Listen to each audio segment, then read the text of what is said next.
ముందు చూపుతోన పొరుగున ఉండేటువంటి ఆంధ్రప్రదేశ్ రాష్ట్రం నుంచి భవిష్యత్తులో నీటి వాటాలకు సంబంధించినటువంటి అంశాలలో వాళ్ళది పైచేయి కాకుండా ఉండాలనేటువంటి ఉద్దేశంతో వ్యూహాత్మకంగా 3వ టీఎంసీకి సంబంధించినటువంటి పనులను కూడా వ్యూహాత్మకంగా ప్రారంభించడం జరిగింది.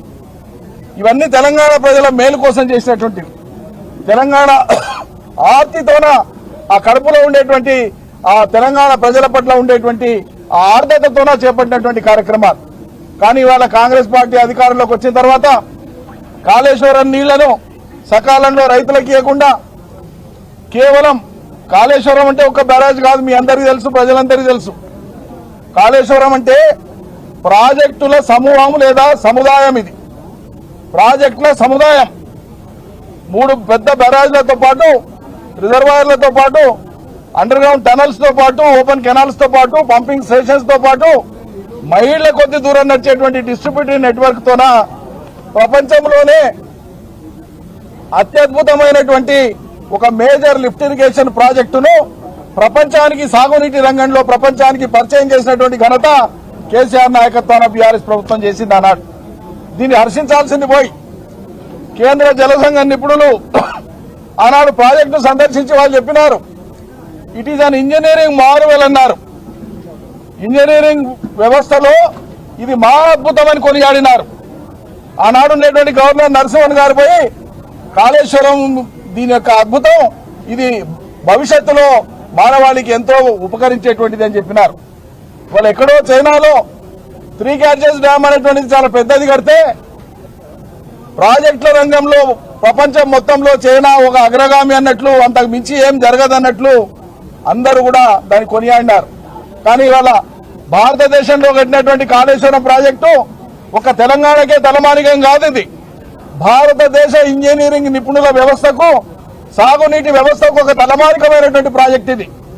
ఈ గొప్పతనాన్ని జీర్ణం చేసుకోనటువంటి కురుసబుద్ధి ఉండేటువంటి కాంగ్రెస్ పార్టీ మొదటి నుంచి కూడా చేసినటువంటి తప్పుడు ఆరోపణలతోన వాళ్ళు కక్ష పెట్టుకొని ఒక కమిషన్ వేసి కమిషన్ ముందుకు కేసీఆర్ ను పిలవడం ద్వారా లోకం ముందు, సమాజం ముందు ఆయన ఏదో దోషిగా నిలబెడదామనేటువంటి ఒక చిలిపి ప్రయత్నం అయింది తప్ప ఇందులో సాక్షిగా పిలిచినారు కమిషన్. ఇది గమనించాల్సినటువంటి విషయం. కేసీఆర్ గారిని ఒక సాక్షిగా కమిషన్ పిలిచింది.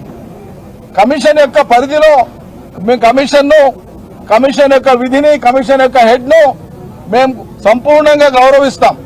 అదే సమయంలో ప్రభుత్వం యొక్క చిత్తశుద్ధిని మాత్రమే అన్ని సందర్భాల్లో మేము తప్పుపట్టేది, శంకించేది. ఏదైనా ఒక కమిషన్ వేసినప్పుడు కమిషన్ ఆఫ్ ఎంక్వైరీస్ యాక్ట్ కింద టర్మ్స్ ఆఫ్ రెఫరెన్సెస్ అంటారు. కమిషను నిర్ధారించాల్సినటువంటి అంశాలు ఏవి అన్నప్పుడు స్పష్టత ఉండాలి. అక్కడ ఆ స్పష్టత ఇవ్వకుండా కమిషన్ కి రోజు వాళ్ళు అంబిగ్విటీతోన, అస్పష్టతతోన టర్మ్స్ ఆఫ్ రెఫరెన్సెస్ ఇచ్చినారు. ఇది ఇట్స్ ఛాలెంజబుల్ మ్యాటర్. భవిష్యత్తులో కూడా ఇది ఛాలెంజ్ చేయడానికి ఆస్కారం ఉన్న మ్యాటర్. అన్ని వేగ అంశాల మీద ఇచ్చినారు. స్పెసిఫిక్ అంశం అంటూ దాంట్లో ఏమీ లేదు. అన్ని వేగ అంశాల మీద ఇవ్వడమే. అలిగేషన్స్ వచ్చినాయి, ప్రజల నుంచి ఆరోపణలు వచ్చినాయి, కొన్ని సంస్థల నుంచి ఆరోపణలు వచ్చినాయి, కొందరు వ్యక్తుల నుంచి ఆరోపణలు వచ్చినాయి. కాబట్టి మేము కమిషన్ ఇస్తున్నాం, కాబట్టి మీరు ఈ ఆరోపణల మీద నిగ్గు తేల్చండి అని చెప్పి కమిషన్ కు వాళ్ళు టర్మ్స్ ఆఫ్ రెఫరెన్స్ లో ఇచ్చినారు.